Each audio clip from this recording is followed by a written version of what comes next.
அனைவருக்கும் வணக்கம். நம்ம டிஎன்பிசி தமிழ தினமும் ஒரு 10 கேள்வி பார்த்துட்டு இருக்கோம். போன வீடியோல இருந்து 20 கேள்விகளா பார்க்க ஆரம்பிச்சிட்டோம். நான் பகுதி 9 பகுதி 10 ரெண்டும் சேர்த்து ஒரே வீடியோவா போட்டோம். இப்ப 11வது பகுதி. ஏற்கனவே 10 பகுதி முடிச்சிருக்கோம். அதுக்கான பிளேலிஸ்ட் கீழே டிஸ்கிரிப்ஷன் கொடுக்குறோம், செக் பண்ணி பார்த்துக்கோங்க. இந்த ஃபர்ஸ்ட் கேள்வி பார்க்கலாம். புறநானூற்றை முதலாக பதிப்பித்து வெளியிட்டவர் யாருன்னு கேட்டிருக்காங்க. உ.வே.சா. அடுத்து 3 அடி சிற்றெல்லையும் 6 அடி பேரெல்லையும் கொண்ட அகவற்பாக்களால் ஆன நூல் எது அப்படின்னு கேக்குறாங்க. 3 அடி சிற்றெல்லை, அதாவது 3ல இருந்து 6 அடி வரைக்கும் தான் இருக்கும். அது ஐங்குறு 100. இதுதான் சரியான விடை. இப்ப 3 to 6 5 இருக்கும் அப்படின்னு ஞாபகம் வச்சுக்கலாம். 500 ஈஸியா ஞாபகம் வச்சுக்கலாம். அடுத்து சரியான இணையை தேர்வு செய்க.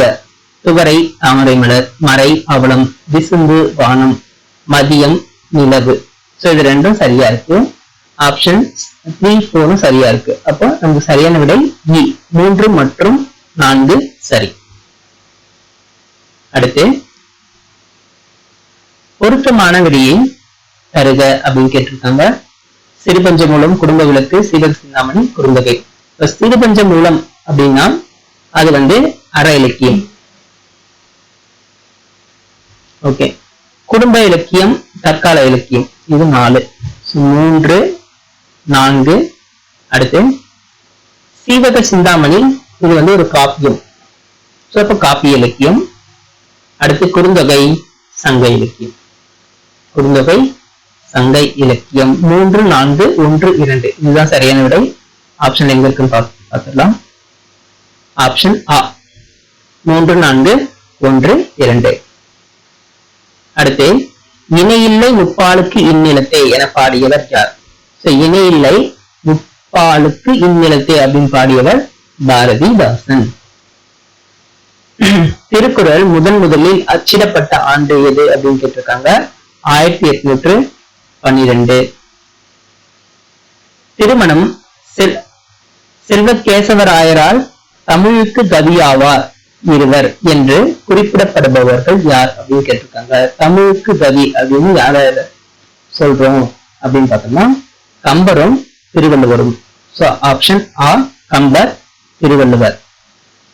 8ஆம் வகுப்பு வரை படித்த இளம் பெண்களுக்கான திருமண உதவித்தொகை யாருடைய பெயரால் தமிழக அரசால் வழங்கப்படுகிறது அப்படின்னு கேட்கிறாங்க. ஆன்சர் மூவலூர் ராமாமிர்தம். 9வது கேள்வி. ஆங்கிலேயரை எதிர்த்து போர் செய்த வேலு நாச்சியார் பிறந்த ஆண்டு எது அப்படின்னு கேட்கிறாங்க. கிபி 1730. அடுத்து 10வது கேள்வி. தொல்காப்பியர் கூறும் உயிர் வகைகளுக்கான அறியும் ஆற்றலை வரிசைப்படுத்துக அப்படின்னு கேட்கிறாங்க. ஃபர்ஸ்ட் உற்றறிதல், அப்புறம் சுவைத்தல், அப்புறம் நுகர்தல், அப்புறம் காணல், கேட்டல், பகுத்தறிதல்.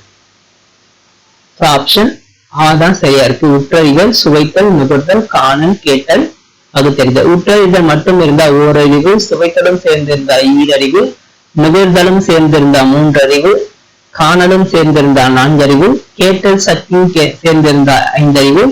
இந்த 5 அறிவோட பகுத்தறிவும் இருந்ததுன்னா அது 6 அறிவு அப்படின்னு சொல்றாங்க. ஓகே. இப்ப நம்ம 20 வீடியோவை பார்க்க ஆரம்பிச்சிட்டோம். அதனால பகுதி 12 சேர்த்து இதே வீடியோல பார்த்துடலாம். பகுதி 12 முதல் கேள்வி.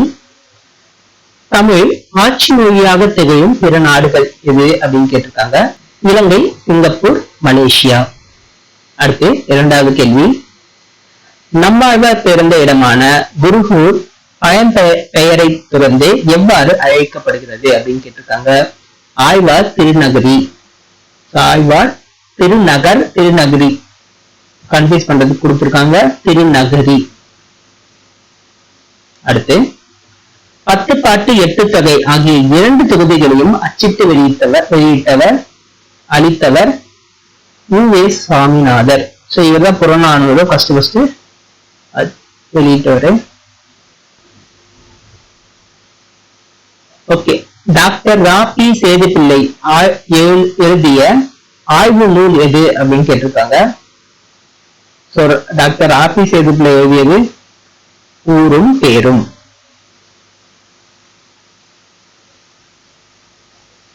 தமிழ் பயிலும் ஆர்வமிக்க மாணவர்களுக்கு தம்முடைய இல்லத்திலேயே தமிழ் கற்பித்ததுடன் அவர்கள் ஏற்றமிழ் மாணவர் எனவும் பெயரிட்டு அழைத்தவர். சோ அவர் வீட்டுக்கு தமிழ் படிக்கணும்னு விருப்பம் உள்ள மாணவர்கள் எல்லாம் போயிருப்பாங்க. அவங்களுக்கு தமிழும் சொல்லி கொடுத்திருப்பாரு. அந்த மாணவர்களுக்கு ஏற்றமிழ் மாணவர் அப்படின்னு பெயர் வச்சது யாரு அப்படின்னு கேக்குறாங்க. சோ அது சரியான விடை பரிதிமார் கலைஞர். அடுத்து, தொல்லியல் ஆய்வு நடைபெற்ற ஆதிச்சநல்லூர் எந்த மாவட்டத்தை சேர்ந்தது? சோ ஆதிச்சநல்லூர் தூத்துக்குடி மாவட்டம். அடுத்து, ஈவேராவுக்கு பெரியார் என்னும் பட்டமும் தெற்காசியாவின் சாக்ரட்டிஸ் என்ற பட்டமும் எங்கு எப்போது வழங்கப்பட்டது அப்படின்னு கேட்டிருக்காங்க. சோ இந்த பெரியார் பட்டம் பாருங்க, பெரியார் பட்டம் நவம்பர் 13, 1938. இங்க இருக்கு. சோ இது ஒண்ணு தெரிஞ்சாவும் நம்ம ஆன்சர் பண்ணிடலாம். அடுத்து பாருங்க, சாக்ரட்டிஸ். சோ சாக்ரட்டிஸ் 1970 யுனெஸ்கோவால கொடுக்கப்பட்டது. 1970 ஜூன் 27. சோ ஆப்ஷன் இ தான் சரியான விடை. அடுத்து, நடனக்கலையில் தன்னை ஈடுபடுத்திக் கொண்ட திருநங்கை. நடனக்கலையில் தன்னை ஈடுபடுத்திக் கொண்ட திருநங்கை நர்த்தகி நடராஜ். நடனக்கலை நர்த்தகி நடராஜ். நடன திருநங்கை நர்த்தகி நடராஜ் அப்படின்னு ஞாபகம் வச்சுக்கலாம். 9வது கேள்வி, பொங்க புதுநாளின் மாண்பினை எந்த இதழ் மூலம் அண்ணா விளக்கினார்? ஆன்சர் காஞ்சி. காஞ்சி என்றது அவருடைய இதழ் தான், அறிஞர் அண்ணாவுடைய இதழ். கவிஞர் மு. மேத்தாவுக்கு சாகித்ய அகாதமி விருது எந்த நூலுக்காக வழங்கப்பட்டது? இந்த சாகித்ய அகாடமி விருது அடிக்கடி கேட்கிறாங்க. எல்லா சாகித்ய அகாடமி விருதும் பார்த்து வச்சுக்கங்க. மு. மேத்தாவுக்கு ஆகாயத்துக்கு அடுத்த வீடு அப்படின்ற நூலுக்காக சாகித்ய அகாடமி விருது கிடைச்சிருக்கு. Okay, thank you.